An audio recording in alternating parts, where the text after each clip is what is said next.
This is episode number 294 of the Middle Country Public Library podcast. Hello and welcome, coming to you from our beautiful media recording studio in the innovation space in Center H this week. I'm Sal DiVincenzo, here with my fabulous colleagues, Sarah Fade and Nicole Rambo. Hello. How is everyone doing? Okay. Good. So we're doing some renovations in our studio, so we're down here. And I want to mention that as a patron of the library, or even not as a patron of the library, just as someone who is interested in perhaps starting their own podcast, not as fabulous as ours, but starting their own podcast, you can come down to the innovation space and use this podcasting room, this space. Yeah. You could do video, you can do audio. The setup is very similar to what we use every week. Mm-hmm. So definitely, if you want more information, I'm going to put a link in the show notes for more information on how you could maybe take a tour, reserve the space, and all that good stuff. Mm-hmm. So it is all good. So, Nicole. Yes. Why don't you start this week? What do you have for us? So we have a revamped item over on the J side, and it's called Story Times to Go. Ooh. So they used to be called Link Kits. They were like the Link Project, and they were, this is from a long time ago, kind of geared towards preschools to take out. So if you guys, listeners know that we've talked about it before, but we have a bunch of like different kind of kits that you can take out. So you could take out like American Girl dolls and like past museum corner kits and the like going to the dentist backpack, all these kind of things. A new sibling kit, yeah, all that fun stuff. So this one is our revamped of these link kits, and it's called Story Times to Go, and they're very cute. So, and they have the librarian made a really nice kind of website for it, or a page like on our website. So the kits like include books, and then if you go to the website, they have all this supplemental stuff. So some of the topics are animal friends, concepts, creepy crawlers, dinosaurs, family and friends, food, multiculturalism, special needs, things that go, and weather and seasons.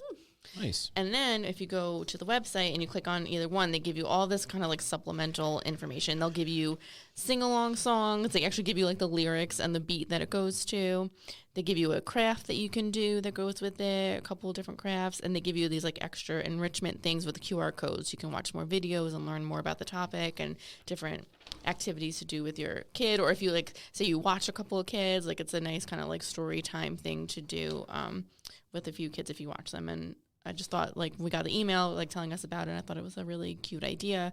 And it's helpful because, you know, you can only watch Miss Rachel so many times, and you got to change it up. So, wow, that's great. Yeah. So, and I think they just did a really good job with the website, and they made it look really nice. So if you nanny or something like that, maybe you nanny a couple of kids, or maybe you have a little daycare center going on, or, you know, whatever the case may be, and you're just looking for new stuff to do, that's free, right? You just take it out of the library, so it's free. And then if they get sick of it, you know, you could do a different concept every week or every month, and then they get bored of it, you bring it back.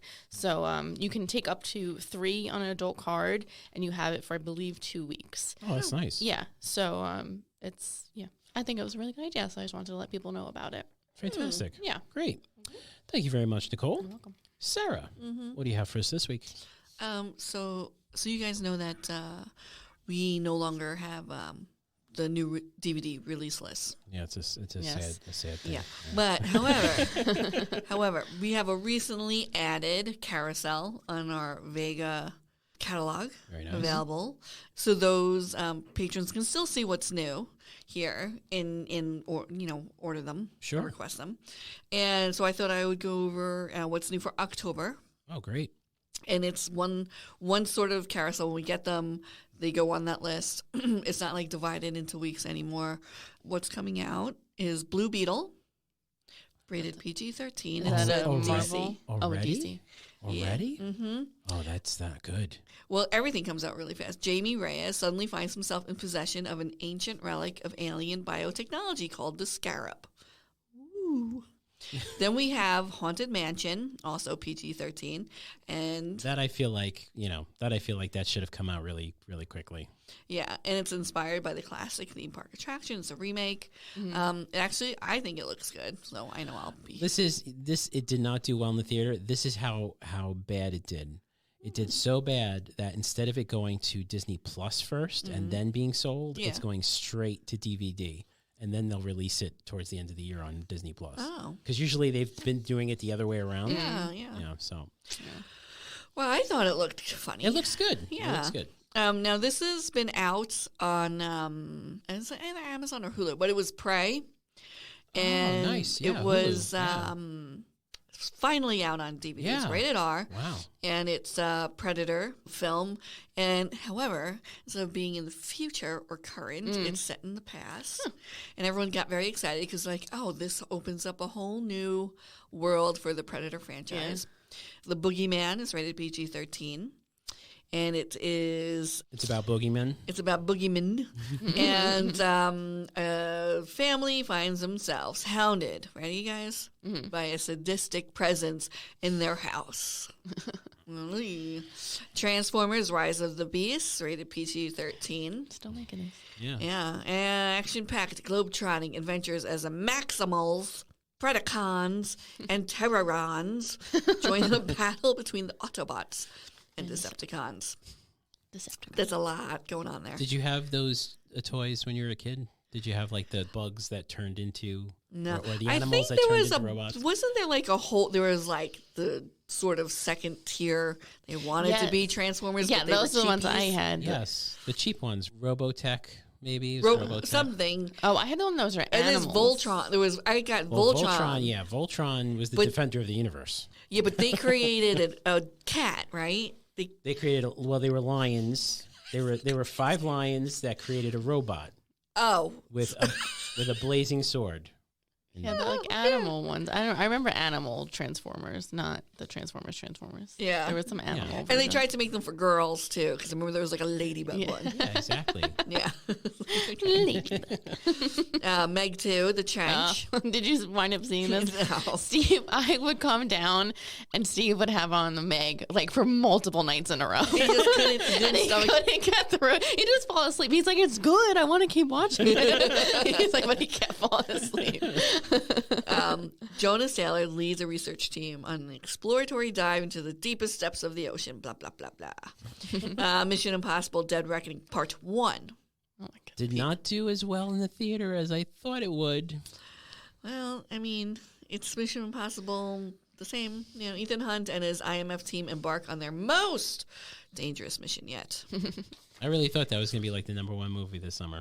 Nah, Nowhere near it. nowhere near it. However, I did want to point out real quick, we have some movies coming out in the movie theater Okay. people might want to see. Oh, okay. And how does it tie into the library, you ask? Well, they're sequels. So Oh. if you want to catch up, Right. guess Oh, what? We okay. have everything here. So guess what's the first movie? Oh, I see it. Oh, yeah. Okay, so Saw X is Okay. coming That's out. Wow. crazy. Yeah. Okay, so ready? Yeah. Tobin Bell, John Kramer, is back. You thought he was gone, but he's not. The most chilling installment of the Saw franchise yet explores the untold chapter of Jigsaw's most personal game. Yeah, I saw the preview for it. I don't know. I think it was on like YouTube or something, but it was a good preview. I like Yeah. how I was, ooh. It has to be better than Spiral. So there's 9, right? 9 9. before this. Correct. Wow. Set between the events of Saw 1 and 2, a sick and desperate John travels to Mexico for a risky and experimental medical procedure. However, so if you want to catch up, see the whole franchise, they are very good with their Gore. their titles. Ready? We have Saw, Saw 2, Saw 3, Yes, let's go. Saw 4, Saw 5, Saw 6, Saw 3D, Jigsaw Spiral, and then Saw 10. Okay. Now, the other film that's out, it's actually out now, is the Expendables, not Expendables. They have expanded That's me after the buffet. the Expendables 4. I'm sorry, the 4 in the title threw me off. So as you can surmise, there's Expendables 1, 2, and 3. Yes. Expandables. A new generation of stars join the world's top action stars for an adrenaline-fueled adventure in Expendables. Oh, it is. Okay, I see what you're saying now. The Yeah. 4 threw you off. Yeah, yeah, because what? Reuniting as a team of elite mercs, Jason Statham, Dolph Lundgren, Randy Couture, and Sylvester Stallone are joined for the first time by Curtis 50 Cent Jackson, Megan Fox, Tony Ha, Iku Uwais, Jacob Scipio, Levi Tran, and Andy Garcia, because Andy Garcia really fits in there. I know. Armed He with probably just wants to have fun and get a check. I don't blame him. Well, I have to say, okay, It's a wait. dream. Armed with every weapon they can get their hands on and the skills to use them, the Expendables are the world's last line of defense and the team that gets called when all other options are off the table. So there's the first one, second one, third one. And there was one, I don't know which one it was, that had Antonio Banderas in it. That was the best one. So if you guys Yeah. want to look see, for if you can't Antonio. stomach 3 of them, just get the I one thought with the first Antonio. one was good. I did like the first one. I saw it in a drive-in movie theater. Oh my goodness. Yeah.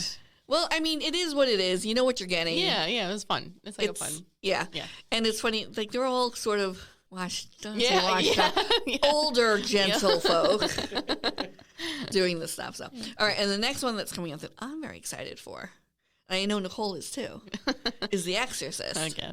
The Okay. Exorcist? The Exorcist. Like a sequel to The Exorcist? Yes. So, ready? Now, they have a very long synopsis. Exactly. 50 years ago this fall, the most terrifying horror film in history Wow. landed on screens. And it's true. It's always number one. I can't believe that's 50 years ago. I know. Shocking audiences around the world. Now on Friday, October 6th, a new chapter begins from Blumhouse and director David Gordon Green, who shattered the status quo with their resurrection of the Halloween franchise, comes The Exorcist Believer. Since the death of his pregnant wife in a Haitian earthquake 12 years ago, Victor Fielding, Leslie Odom Jr., has raised their daughter, Angela, on his own. But when Angela and her friend, Catherine, disappear in the woods, only to return 3 days later with no memory of what happened to them, it unleashes a chain of events that will force Victor to confront the nadir of evil, and in his terror and desperation, seek out the only person alive who has witnessed anything like it before, Chris McNeil, who was in the original. Oh, okay. Good Oh, for him. wow. Okay. Yeah. Who's in this movie? With the stars of the new Exorcist? Leslie Odom Jr., Okay. And that's it. Ann Dowd, Chris McNeil. Ann Dowd, Jennifer Nettles, Uh-huh. Norbert Leo Butts, and the kids. And the kids. Catherine. Okay, so wait. So guess how many Exorcist movies there were before this one? Oh, there's not just the one? What is it, like the Pope's Exorcist? Does that count? No. Oh. The Exorcist franchise? Yeah, that's not part of the Exorcist franchise. Yeah. Any movie with Exorcist? Yeah, no. That would be a lot. I thought there was just the one. 5. Really? Okay, we have The Exorcist, Exorcist 2, The Heretic, which stunk, Okay. Exorcist 3, Exorcist the Beginning, and Dominion, prequel to The Exorcist. And here comes the Exorcist. And here comes The Exorcist Believer. Believe. So, of course, we have all of these films for all of these franchises in the library. So you can take them out, binge watch them. Nice. Very We cool. have them all. Yeah. It's a good time of year. The weather has definitely been movie weather lately. So Yeah. Yeah. It's spooky season. Oh, next week we got to start spooky season, Spooktober, I know. on the podcast. Yeah. What are we doing this year? You're gonna talk. You're gonna do some spooky stories again. sure. Yeah. All right, that'll be fun. Cool. All right, so next week also is a big event here at the library. It's probably our biggest event. Wow, I can't believe it's next week. So it's Women's Expo, and we have Elizabeth Malafi who came down to talk about that. So Great. Oh, nice. Here's that.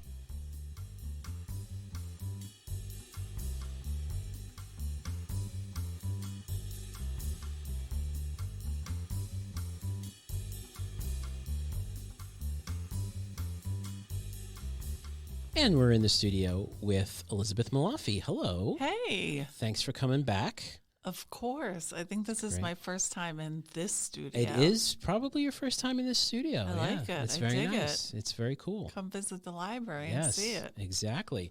So we have the big event coming up next week. It's the Women's Expo. Yes. And we like to mention this every year because it's such a great event and it does so much to support women-owned businesses. It does so much to get the community jazzed about, supporting them. And it's also a holiday shopping time. It's a great time. everyone, it's amazing. If you come here on that day and see the energy in this building, feel the energy in this building. It's crazy. So for people who don't know what the Women's Expo is, can you just let us know what is this event that we have every October?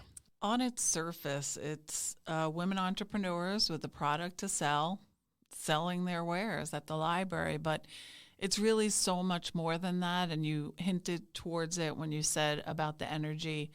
It's not a typical quote unquote craft fair. And while there's nothing wrong with craft fairs, I love them myself. The expo is something that we work on all year. These are women entrepreneurs that we help all year. And it's not just the day of the expo. It's part of the Miller Business Center. So we offer educational opportunities for these women. We help them if they've never done a trade show before. We kind of try to connect them with people that can help them. We help them when we can. So it's so much more than that day. And we get this question from a lot of people. Why is it on a Thursday? Yes, why is it during the week? Why, Elizabeth? Why is it on a Thursday? I'm so glad you asked, Sal. We have it during the week for a couple of reasons. One, we don't want to compete with weekend shows. Sure. We don't want any vendors or entrepreneurs to have to make a tough decision as to which show they should go to. Also, it is part of the Miller Business Center and what we offer. So we're really trying to connect the women entrepreneurs who are exhibiting that day with local women business professionals, other entrepreneurs, other people in the not-for-profit world that can help them.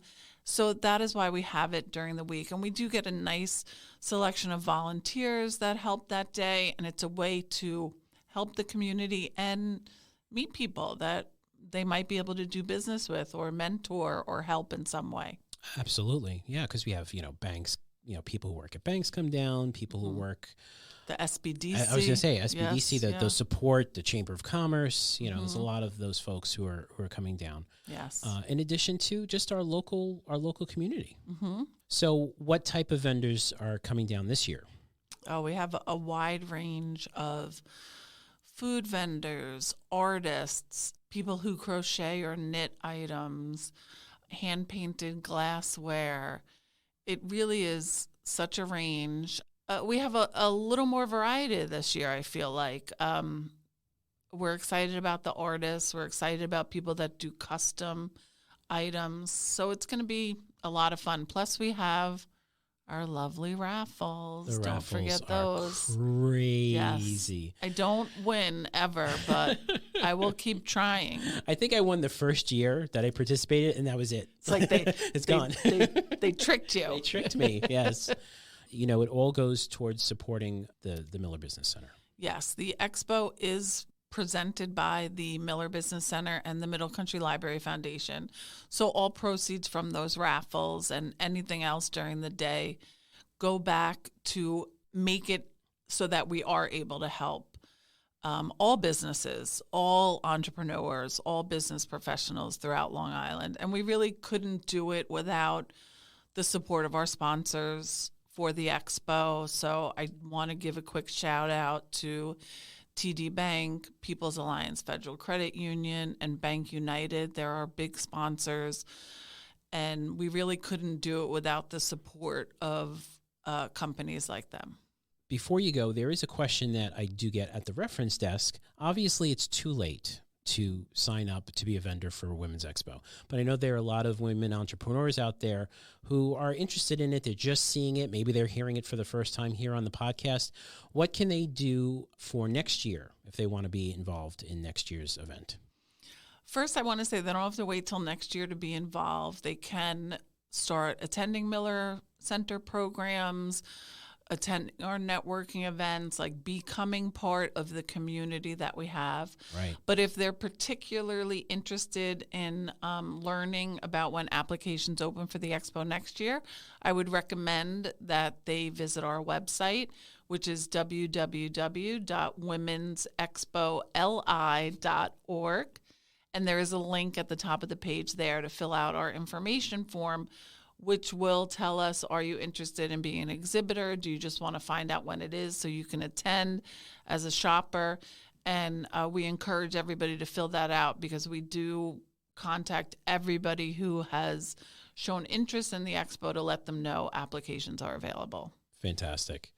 It's going to be a great event, like Can't it always wait. is. Can't It's wait. just, like I said, it's if you come down here and experience it, it's not like a flea market. It's not like anything that you've ever experienced. It's just an amazing day. Feels like a community. It is definitely feels like And I community. just want to say this year, there's a lot of talk about the economy and people struggling. And I want to remind you that all the women there are local businesses. Local small businesses. So supporting those local businesses just helps everybody. Fantastic. Well, thank you so much for coming down again, Elizabeth, and telling us about the expo. Thank you for the invitation, Sal.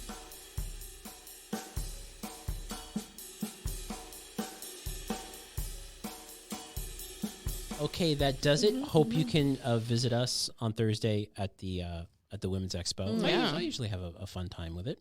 Oh yeah, there's Yeah, some good stuff. I love Expo. It's fun. Yeah, Yeah. it's a lot of fun. You know, you get to shop and you get to Yeah. eat good food. And Oh, it's all- yeah. it's very I've been getting better at reining myself in the first year. That's a rookie mistake. Everyone does yeah, that. the first year I was going. I mean, my bank was calling me to ask me if I was really buying this stuff, and I was like, yes. Yeah. I've come down. $1,000 and soaps. Don't judge me. Yeah, But it's still a really good time. no, it's yeah. great. Yeah, so And I even like take their cards and I've like looked them up. I Yeah. follow them on Instagram. I've gotten other things like throughout the year too from them. So yeah. Great time for gift giving. that's right. Yeah. Yeah, Yeah. come down for that. Great. So that does it for this episode. If you want to listen to older episodes or read our show notes, please visit our website, mcplpodcast.com. If you're listening on YouTube, hit the like and hit the subscribe button. We greatly appreciate that. You know, last week's movie chat did really well on YouTube. Isn't it? I don't understand why. Because it's like one of the best movies Okay. according to the Library So, of Congress. So it's probably just the SEO of having Doctor Strangelove in there. Well, how good is good? Yeah. Two? It did much better. We saw like a 400 to 500% increase in our viewership. Oh, 1 to 5. Yeah. Stop. It's more than that, Sarah. So if you are listening, on YouTube, definitely hit that subscribe button because we'd love to get more subscribers to our library's YouTube channel. And listening on an app, we'd love a 5-star rating. Right? That'd be very great. It'd be wonderful. So thank you so much for listening. For Sarah Fade and Nicole Rambo, I'm Sal DiVincenzo. We'll see you on the next show.